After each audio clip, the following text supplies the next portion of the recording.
All right, Ken, this next net play error has really got to do with forehand and backhand volleys. In particular, people who are just busy-handed. They're not quiet with their racket. They're kind of spastic, and they're flipping it all over. How do you help people with that? It's kind of like you said, it's an oxymoron because you want a quiet racket, and they have a very noisy racket. Sure. So one of the good ways to have them do is have them catch the ball in the cone. So if I can borrow a cone. Sure. So if you toss me the ball, if I have a busy cone or a busy hand, it's not going to go in. Right, right. So it forces me to kind of keep my hand quiet so I can find how to keep it in there. And once I've mastered how to catch it there, I'll put the cone in the throat of my racket. So now it resembles the distance away from my hands. When the ball comes in now, I have to have the quiet hands again for the ball to go in. So I set my hand again. That. Like that.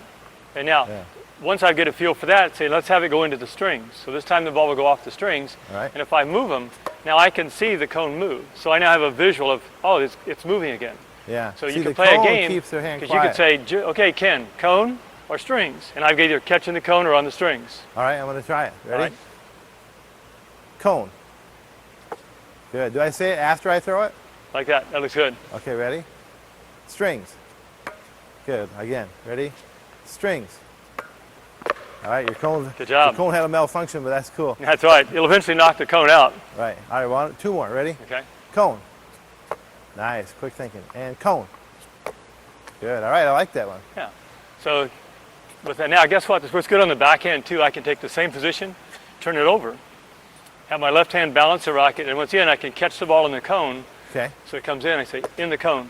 Yeah. Now if you'll notice, because the cone is squished together in the racket, the ball is going to naturally bounce out. So it looks like it's bouncing out like it's actually being hit. Right. But it comes in because I've caught it with a quiet motion. And we can play the same game again and have the ball come off the strings. Okay. And if I move it too much, I can see that it wouldn't go in because I would miss it because the cone turned. So we could play catch or cone, strings or cone like that with the backhand side as well. So I like that you progress it because they start with a cone. Right. Obviously, people aren't going to take the cone and flip it all around. That's They're going right. to keep that still. Then you add the cone to the racket because I think if it just went right to the racket, they go back to the old habit. They go back to the swing again, And then you kind of ease them into it. Right. Cool. So that's a great way to get people who are too busy with their hands and flipping all over the place to kind of quiet their hands to be a better volleyer.